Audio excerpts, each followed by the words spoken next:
Hi, welcome to the video solution for physics. This is Edexcel IAL Physics Unit 1, October 2017, Part 4. The purpose of this last video is I forgot to solve the last question of this paper. So let's start. Question number 19. A water-propelled jetpack enables a flare to be lifted up into the air. Water is pumped up through a pipe to the pack and is then ejected at high speed downwards from the nozzle at the base of the jetpack, from the nozzle at the base of the jetpack. So this is pump and pipe, jetpack, and flare. So what happens? This pump enables the water to send into the pipe, and then jet is coming out. So water is going in and then coming out. So explain with reference to Newton's laws of motion how the ejection of the water from the base of the jetpack lifts the flare into the air. This question is a typical example of Newton laws, and I guess you have seen many questions in your past paper in which you deal with two objects, that the object A and the object B. So what happened? Due to some reason, something happens.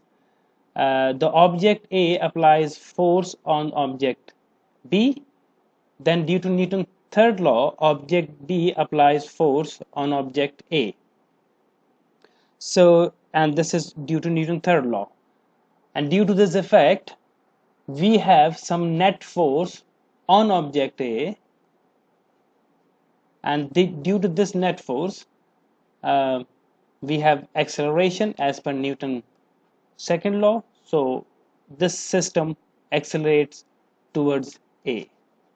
Similarly, in this case, when the water comes out from the jetpack applies force on the water, and then according to Newton's third law, water jets apply force on the jetpack in upward direction.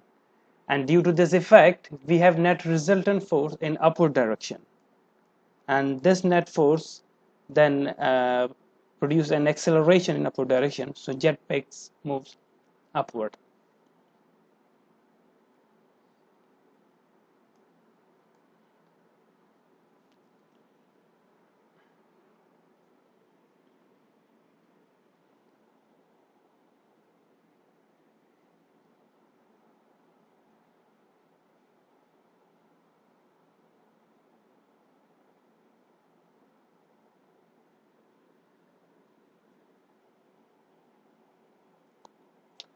Part B.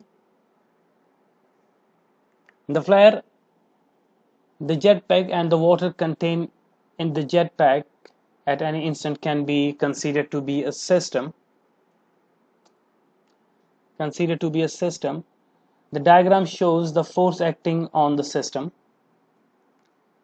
Okay, this is the jetpack, force from ejected water, weight, tension in the pipe. Okay, show that the maximum weight that can be lifted is about 700 Newton. That means you need to figure out weight. Tension in the pipe is 310, force from ejected water 960 Newton. This is typical question of vector and resolution of vector into its component. If you see that the weight is acting vertically downward, but this is tension, so I'm calling this, or I'm giving the symbol T, and this is force from ejected water in this direction, so this is F. T and F are making some angle, so we can resolve T into its component. And if you resolve T into its component, so you have horizontal component of T in that direction and the vertical component upward in that direction, and the arrows is downward and the leftward. If you see, this is horizontal component of T, it is T sine 40, and this is downward component which is adjacent one, T cos 40. And for ejected uh, force of ejected water, component is this and this one. So arrow is upward and the rightward. If you want to see, this is F,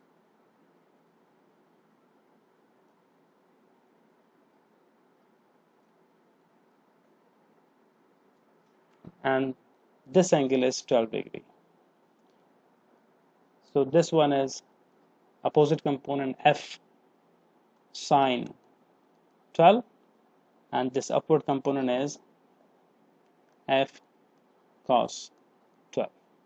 It's not 20, it is 12. We need to find the weight, so we look for forces acting in vertical direction, upward forces and downward forces. So in this diagram, in vertical direction, we have three forces acting on the jetpack. Weight is downward, and the vertical component of tension T cos 40 is also downward, and F cos 12 acting vertically upward. So two forces down and one force is upward. So we can say that W plus T cos 40 minus vertical force upward direction F cos 12 equal to 0, and then you need to find W. So W is equal to F cos 12 minus T cos 40, and F is force from ejected water 960, so 960 cos 12 minus T is 310 cos 40. If you solve this, so you have weight W is equal to 701.5 Newton, or if you wish, you can round it off, you can say 702 Newton. It's your choice. So 702 Newton or 701.5 Newton. This is the weight. As the flare initially rises from the surface of the water, the tension in the pipe can be considered to be negligible. Tension is negligible. Calculate the minimum initial vertical acceleration of the flare system. Assume that the weight of the flare system is the value calculated in part B. Okay, so if you recall, in the previous part, we were given W, T, and the F, and T is negligible in this part. That means we have two forces acting, W and F, and we have a component of F in vertical direction, F cos 12, and it is accelerating upward, initially accelerating in upward direction. That means in vertical direction, F cos 12 is greater than W. That's why you have a net resultant force in upward direction, and that's why you have acceleration. So you can say that your net force MA is the resultant force of these two. So you can say that resultant force or net force MA is F cos 12 minus W, and acceleration is F 960, I guess, is the previous part. minus cos 12 minus W, we have found 701.5 divided by M. But we don't have mass of that water that at that moment coming out. But this mass you can calculate from W is equal to mg. So M is equal to W upon G. So you can figure out value of M, W upon G. You can substitute M here, and if you do that, A is equal to 3.3 meter second minus 2. This is acceleration.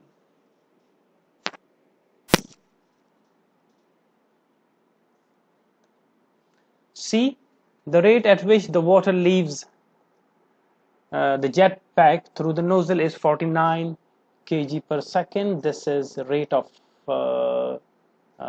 water, mass per unit time, m upon t. Show that the velocity of the water as it leaves the jet pack is about 10 meters, so we need to figure out the velocity. Cross-sectional area of the nozzle area is given. Density of the seawater is 1030 kilogram per meter cube, so density is also given. So we need to find velocity, area, and density is given.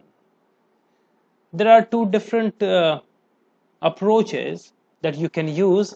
The first one is, it's just a concept that if area and density is given, so if you have area and you need to find the velocity, so area into velocity gives us volume. And how can you see that? The unit of area is meter square,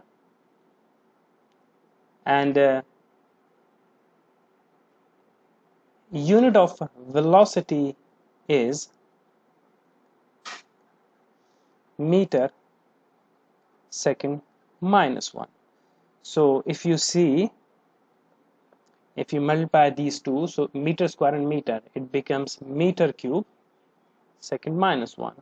That means, in fact, area into velocity is the volume per unit time. Volume per unit time. So you can do that. You can do in a way that you need to find velocity. So velocity would be equal to volume divided by area. But again, we don't have volume here, so we can replace volume with the density, and density is mass per unit volume, and volume is mass over density. So you replace V with the mass over density. Clearly, V by A is equal to mass over density into area, and then mass divided by area into density. So you need to multiply area with the density and divide the mass, so you can have velocity. So you can do in a way that 49.0, this is the rate of mass per unit time, divided by area is 4.60 into 10 to the power minus 3 into density is 1030. If you divide these two, you have velocity. Velocity is around 10.3 meter second inverse. There is another approach you can use, is if you have some problem in understanding what to do in these types of problem, so you look at the units of all given quantities. So you are given kilogram second inverse, meter square, and meter minus 3, and you need to find meter second minus 1. So clearly you can see that if you multiply these two units, That means kilogram, meter minus 3, and meter square. So the product of these two would be kilogram, meter minus 1. And then kilogram second inverse, if you divide kilogram second inverse and the kilogram meter minus 1, so kilogram second inverse divided by kilogram meter minus 1, so kilogram gets cancelled, and send meter minus 1 up, it becomes meter s minus 1. So that means you can figure out uh, your result, how to find. So it's your choice what suits you. C2, a flyer stays at a constant height of 12 meters above the surface of the sea. It can be assumed that water enters the jetpack at the same speed it leaves the nozzle. Calculate the minimum power of the pump that can be used by the system. So we need to find the power, and the concept of power is energy upon time. So if this is the jetpack and water is entering from the sea and it is covering height of 12 meter. So due to height, water gains some potential energy. So when the water reaches at the inside the jetpack, the water has a potential energy. But if you see your previous part, in which we found velocity is equal to 10.3 meter second inverse, this is the velocity of the water when the water is about to come out from the jet. That means the water also has some velocity here. So due to velocity, the water has kinetic energy. That means inside the jetpack, water has two types of energy: potential energy and the kinetic energy. So you can say that energy is potential energy plus kinetic energy divided by time, and you can say that potential energy is mgh plus kinetic energy is half mv square divided by t. And because in the previous part we are given a rate of flow of mass m upon t is equal to 4.90 kg second inverse, that's why I am distributing t underneath both m. So m by t gh plus half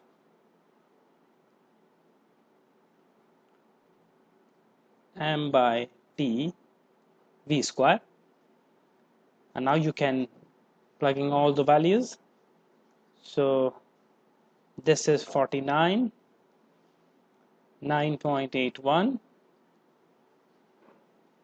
into 12 height plus half into 49 into 10.3 whole square. And because I'm using a rate of mass per unit time, so this is my minimum power. Once you solve this, you have a minimum power is equal to 8367.5 watt.